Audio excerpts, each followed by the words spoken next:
Roy Suryo dihantam telak, sikap kesatria Ahok. Roy Suryo kualat ketiban karma Ahok, ditulis dari berbagai sumber.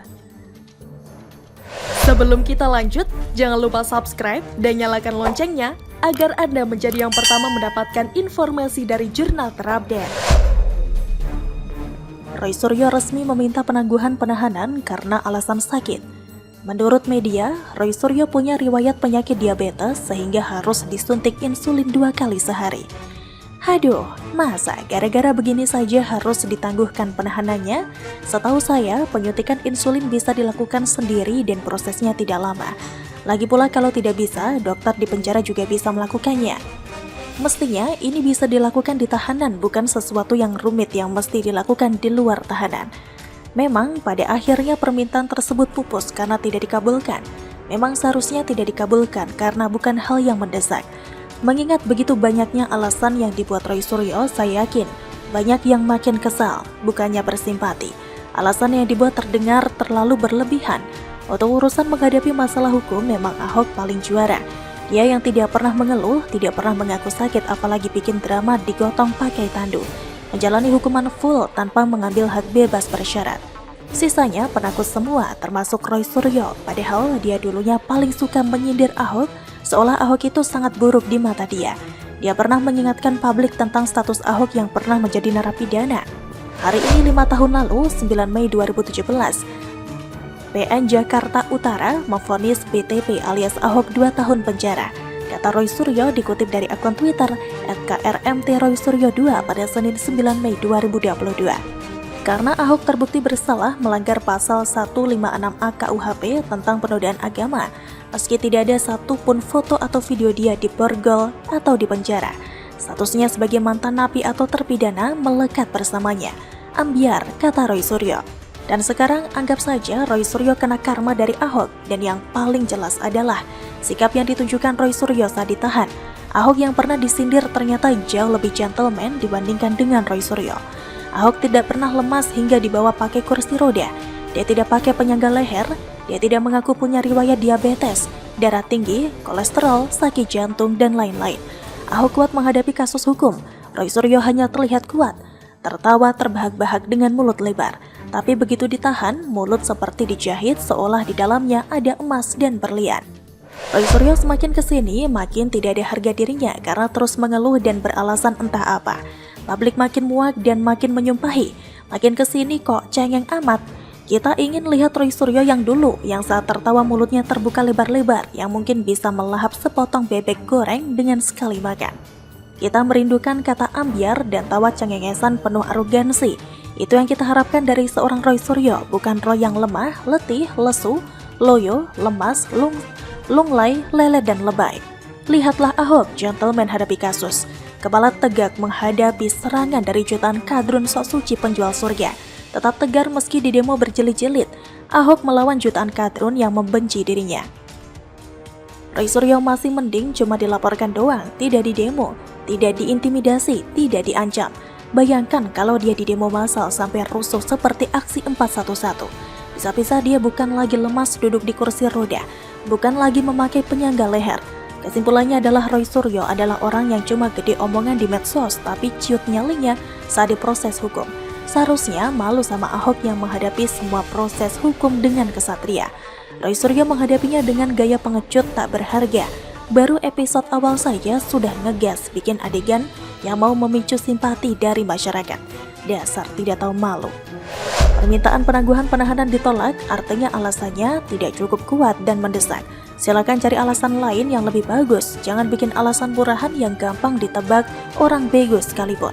Jangan terlihat sangat tidak ada harga dirinya. Begitulah orang yang punya bakat jadi pengejut. Garang di awal, mewek saat ditahan. Sudah ditahan pun tetap saja suka bikin ulah. Misalnya minta ditangguhkan penahanannya, mengaku sakit, keluarga perlu dinafkahi dan lain-lain, yang tujuannya agar dikasihani. Please deh, tidak ada yang bakal percaya. Situ sakit, orang lain malah ketawa. Sebelumnya, mantan Menteri Pemuda dan Olahraga Roy Suryo pernah menyebut Basuki Cahayapurnama atau Ahok tidak layak menyandang sebagai Kepala Otorita Ibu Kota Negara atau IKN baru. Menurut bekas kader Partai Demokrat itu menyatakan bahwa langkah PDI Perjuangan yang mendorong Ahok adalah langkah yang keliru. Terlalu, ini kata yang paling pantas diucapkan untuk partai terbesar yang memiliki jutaan kader putra terbaik potensialnya itu, kata Roy Suryo melalui akun Twitternya @krmtroysuryo2. Ahok, kata Roy Suryo, reputasi adalah mantan narapidana kasus penistaan agama. Kok ya masih saja hanya bisa mencalonkan si mantan napi penista agama pula. Katanya lagi, kualat, bagaimana menurut Anda?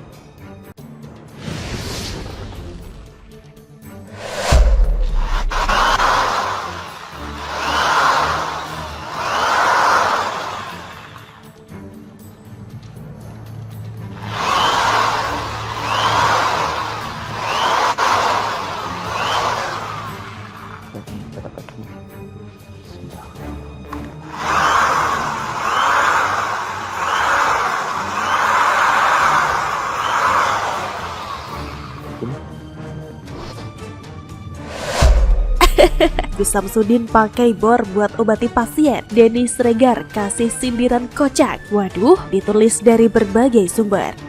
Sebelum kita lanjut, jangan lupa subscribe dan nyalakan loncengnya agar Anda menjadi yang pertama mendapatkan informasi dari jurnal terupdate. Lagi ramai di Indonesia, pengobatan Gus Samsudin Janab, pemilik Padepokan Nurzat Sejati asal Blitar, Jawa Timur dibongkar. Salah satu yang dibongkar yakni keris petir sakti milik Gus Samsudin yang katanya bisa mengecek orang ada jinnya, terkena santet dan tidak. Selain itu, praktek pengobatan Gus Samsudin dengan menggunakan alat bor juga menjadi sorotan publik. Praktik pengobatan Gus Samsudin dengan alat bor tersebut diketahui melalui sebuah video yang diunggah jurnalis Zulfikar Akbar. Hal tersebut pun langsung mendapat komentar dari penggiat media sosial Denny Sregar. Denny Sregar menuliskan komentarnya dengan menertawakan praktik pengobatan tersebut. Denny Sregar pun menyindir dengan mempertanyakan Gus Samsudin ingin mengobati atau membuat laci. Ini mau ngobatin apa mau bikin laci? Tulis Denny Sregar. Tulisan Denny demikian merupakan sebuah quote retweet dari akun jurnalis Zulfikar Akbar. Zulfikar Akbar pun turut menyatakan bahwa Gus Samsudin dan pasiennya sama-sama membutuhkan obat. Ini sih yang ngobatin dan yang diobatin sama-sama butuh obat, tulis Zulfikar Akbar. Adapun video unggahan Zulfikar Akbar berdurasi 45 detik. Video tersebut menampilkan Gus Samsudin dan pasiennya. Lebih lanjut, video menampilkan Gus Samsudin mengobati sang pasien dengan menempelkan alat bor di kening pasien. Selanjutnya, Gus Samsudin menempelkan mata bor di telapak tangan sang pasien. Dan akhirnya adalah pesulap merah Marcel Radival, seorang magician yang membongkar kesaktian Gus Samsudin yang ternyata tidak lebih dari sebuah trik sulap saja. Nah, beralih ke belahan dunia lain, seorang pendeta bersama Chris Vanellope di gereja Sevenfold Holy Spirit di Giani, Limpopo, Afrika Selatan, mengklaim dapat menyembuhkan orang-orang yang menderita penyakit parah dengan metode yang tidak biasa, yaitu dengan menduduki kemudian kentut di wajah jemaatnya. Dikutip dari CNN Indonesia, Guru Besar Antropologi Budaya Universitas Gadjah Mada, Hedi Sri Ahim Saputra, mengatakan bahwa pola pikir manusia terbagi menjadi 4 ketika menghadapi masalah. Keempatnya adalah akal sehat atau common sense, magic atau upacara atau praktik mempersuasi makhluk gaib, sains atau scientific, dan agama atau religion. Kemudian dalam kehidupan, dari keempatnya tadi akan membentuk pola yang berbeda-beda pada setiap orang, sesuai dengan tingkatan dominasi dan kombinasinya. Untuk yang percaya dengan hal-hal seperti yang dicontohkan di awal tulisan ini, sepertinya pola pikir magic adalah yang paling dominan. Hal tersebut tentu dapat dipengerti karena ternyata budaya magis dan mistis memang lekat dengan masyarakat Indonesia dan Afrika. Ketika kemudian dipadukan dengan agama, akan semakin mendapatkan legitimasinya. Agama yang disimbolkan dari jenis aksesoris yang dipakai, berbagai jabatan dan julukan spiritualitas, serta penyebutan nama Tuhan dalam mantra-mantranya akan semakin membuat kepercayaan masyarakat yang sebelumnya sudah simpati menjadi lebih fanatik. Faktor akal sehat dan ilmu pengetahuan akan semakin tersingkir dan dari pertimbangan pemikirannya. Praktek yang seperti ini sejatinya juga bukan barang baru, hanya pengulangan-pengulangan saja dengan sedikit perbedaan pada pengemasannya. Seperti juga halnya dengan permasalahan yang pasti akan dihadapi manusia dengan berbagai variasi sesuai zamannya. Nah, ketika orang jahat bertemu dengan orang yang punya masalah, kemudian si jahat tadi memanfaatkan dan menggiring si pemilik masalah untuk tidak menggubris akal sehat dan kemampuan sainsnya. Praktek perdukunan itu akan menemukan jalannya, diperkuat dengan pemakaian simbol keagamaan yang akan menempatkan si dukun pada strata sosial yang lebih tinggi. Masyarakat awam bermasalah tadi tentunya akan semakin terhipnotis olehnya. Kemudian terjadilah apa yang kini terlihat pada Gus Samsudin dan pendeta Penelope itu. Akhirnya, tak perlu terlalu heran kenapa praktek hal-hal yang terlihat bodoh itu masih terjadi. Kapsutan itu sepertinya juga bukan yang terakhir.